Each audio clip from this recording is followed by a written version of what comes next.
I'm Tracy.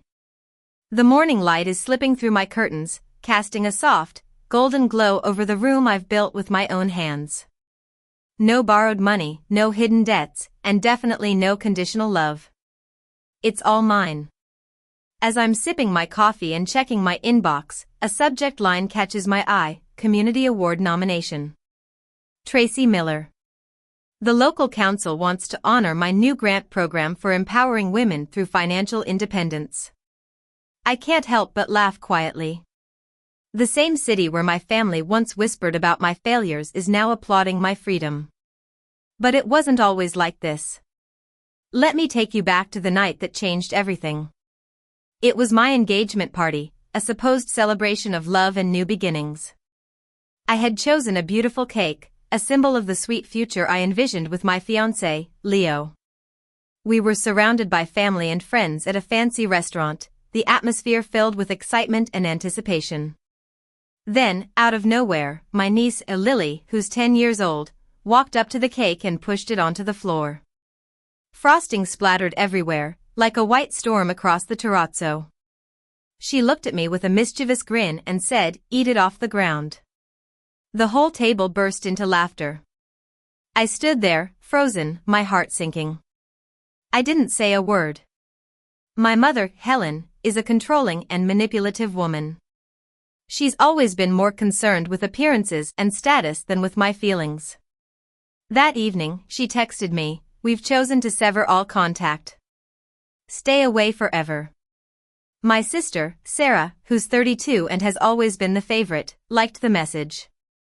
I was hurt, but at that moment, something inside me snapped. I realized that I had been living my life for them, always trying to please them, and in return, I had been treated like a doormat. I replied, removing my name from every loan tomorrow. Back at home, I set my phone on the counter and washed the buttercream off my heel with dish soap that smelled like lemons. Then I opened a red accordion folder. Inside were all the documents they had begged me to sign for a little while. There was the auto loan I co-signed for Sarah's husband, Tom. Mom had also opened a boutique line of credit with me as the guarantor, and the utilities at their rental were in my name until summer. 3 authorized user cards were riding on my FICO score, swiping their dinners and luxuries through my future. I decided it was time to take control. I drafted emails to revoke the authorized users, removed the auto pays I'd set up, and sent termination notices for the utilities. I also wrote demand letters to the lenders where I was the guarantor, advising that my continued guarantee was contingent on immediate refinancing without me. I scheduled calls for the morning with the bank manager and my attorney, Miss Carter. I set an alert to freeze my credit at 9:01 a.m. By midnight, the group chat was flooded with missed calls. There were 76 in total. The messages were a mix of crying emojis, threats, and bargaining. They said it was just a joke. But I turned my phone face down. Looking at my reflection in the kitchen window, I felt different. My shoulders were squared, and I knew I was finally standing up for myself. I thought, tomorrow, the money will tell the truth, and they won't. At 8:45 a.m. I was at the bank, the folder tucked beneath my arm like armor. The bank manager, Mr. Thompson, glanced at the stack of papers and raised his eyebrows. "Busy morning?" "Family business," I said, sliding over the revocation forms. "Remove these 3 authorized users and flag any linked accounts for suspicious activity. Effective immediately." He scanned the list. "These are relatives?" "Were," I corrected softly. While he typed, my phone buzzed non-stop. There were 27 missed calls from Mom, 5 from Sarah, and 1 from an unknown number I knew belonged to Tom. I didn't answer. Mr. Thompson printed the confirmations and slid them across the desk. "All processed. You'll receive verification emails within the hour." "Perfect," I said. As I walked out of the bank, the air felt sharper, cleaner. Across the street, the bakery where my engagement cake had been made was just opening. Through the window, I saw the same baker boxing up pastel cupcakes for another customer, her smile easy and warm. It was strange. I didn't feel bitterness, just distance. By noon, the first email came, authorized user removal complete. 10 minutes later, another. Then the messages from my family turned desperate. Mom texted, "Tracy, what have you done? Your sister can't pay her car note now."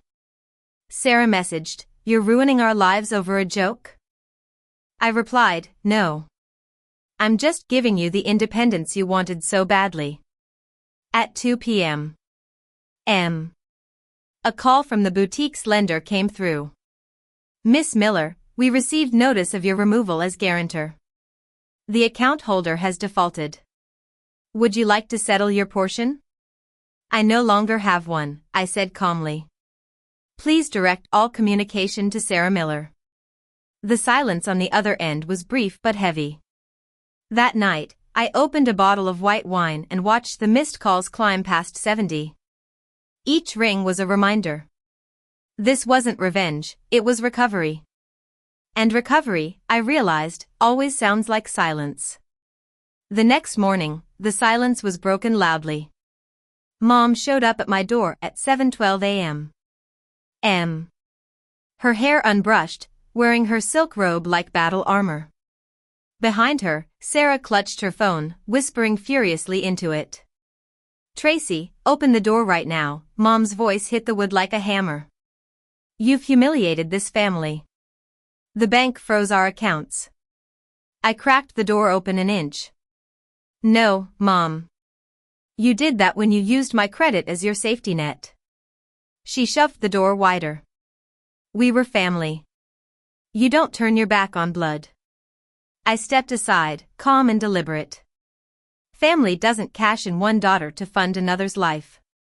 Sarah rolled her eyes. "Oh my God, Tracy. You're acting like a victim again. It was just one car payment." "3, I corrected. And a boutique loan and your husband's business account. Remember when you said I didn't fit your status? Well, this is what independence looks like." Mom's tone softened into manipulation, her favorite weapon. "Honey, we made mistakes, but you're punishing everyone for." "I'm protecting myself," I interrupted. "There's a difference." Sarah's voice cracked. "They're repossessing the car, Tracy. What do you want me to do?" "Walk," I said simply. For the first time, Mom was speechless. Her eyes darted around my living room. The plants I'd kept alive, the framed photo of Leo and me, the quiet proof of a life built without them. When she finally spoke, her voice trembled. "You'll regret this when you're alone." I met her gaze evenly. "I've been alone my whole life, Mom. I just stopped pretending otherwise." She left in stunned silence, slamming the door so hard the picture frames rattled. I exhaled, the kind that empties years of stored noise. The phone buzzed again. It was Dad. "Don't push your mother like this," the text read. "She's fragile." I typed back one line. "So was I. You just never noticed." The following afternoon, I met with my lawyer, Miss Carter. Her office smelled like cedar and ink, and her questions cut sharper than any blade my family had swung at me. "You've removed your financial ties," she confirmed, reviewing the folder I'd handed over. "Now, we'll file a credit protection notice and issue letters to each creditor. You'll also want to document any harassment." I nodded. "Already started. Calls, messages, even their visit this morning. All recorded." MS. Carter's lips curved slightly. "Good. You're building a clean paper trail. Emotional control is your advantage here." After signing the paperwork, I stopped by the cafe across the street. The barista, a young guy named Jake, smiled. "You're Tracy Miller, right?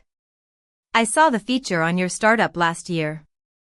You helped fund internships for women in tech." I blinked. "Yeah, that's me." "Cool. My sister got one of those." Changed her life, he grinned, sliding me a free muffin. You're doing good things.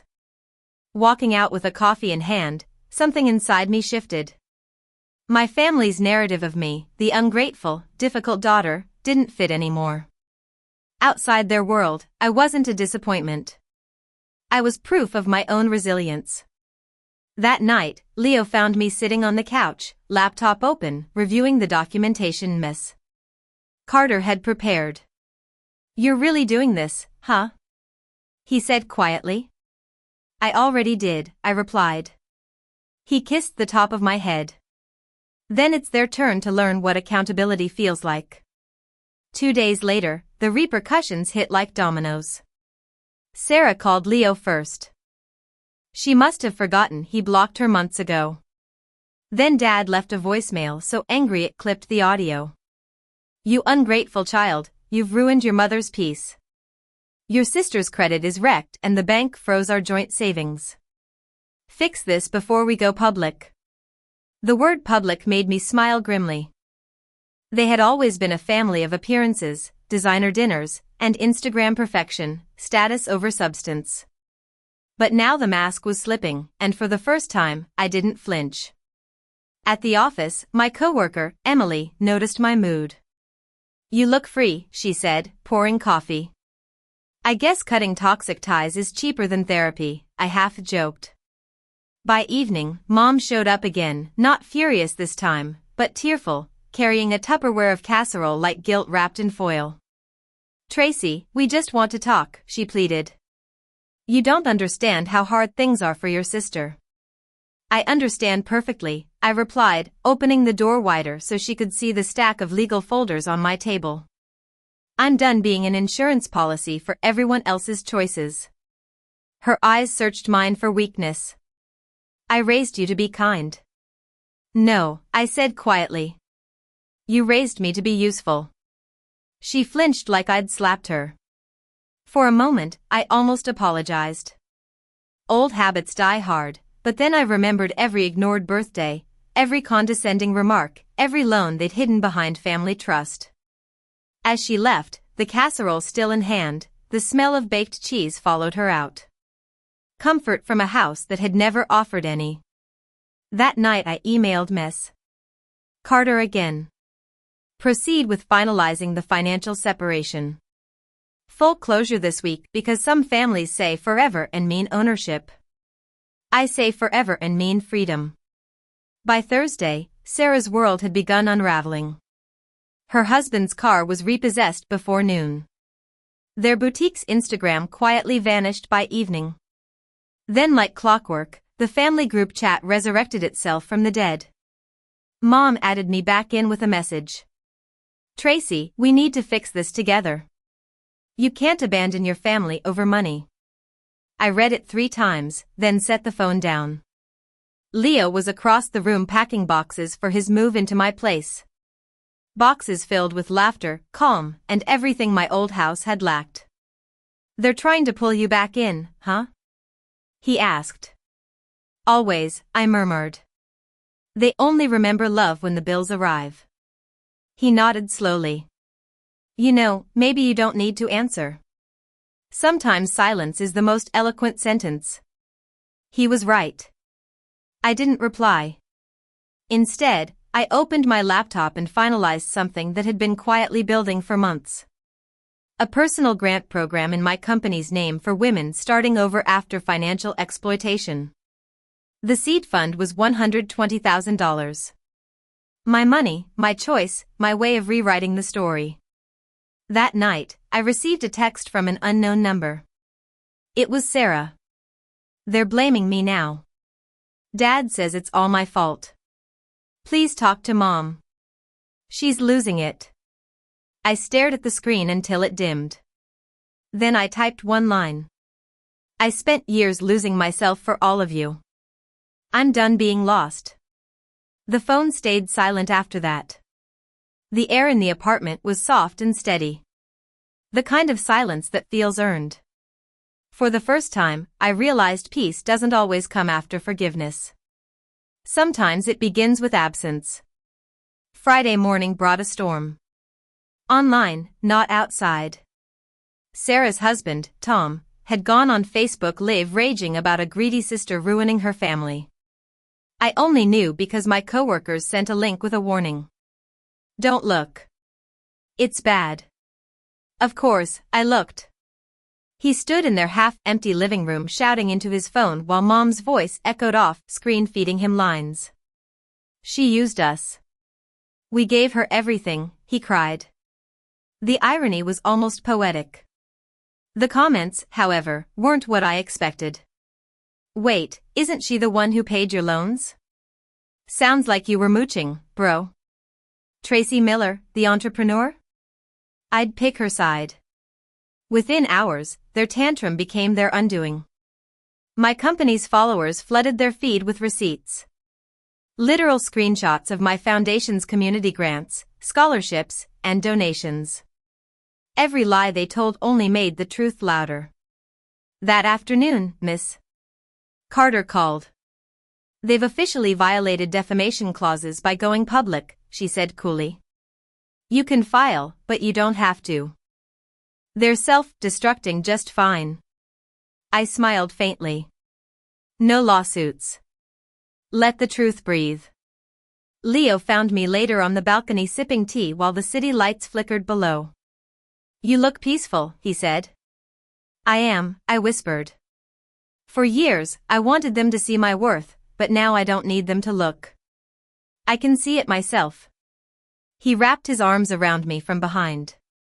You think they'll ever apologize? I shook my head. People who confuse love with control never do. But that's okay. I stopped living on their terms. Down below, a gentle wind rustled through the street trees. That quiet, satisfied kind of wind that sounds like something finally exhaling. Now, as I sit here, watching the last ember fade in the fireplace, I know it's time to build a family that doesn't need saving from itself. Outside, the city glows like a heartbeat. Inside, the silence isn't empty anymore. It's earned.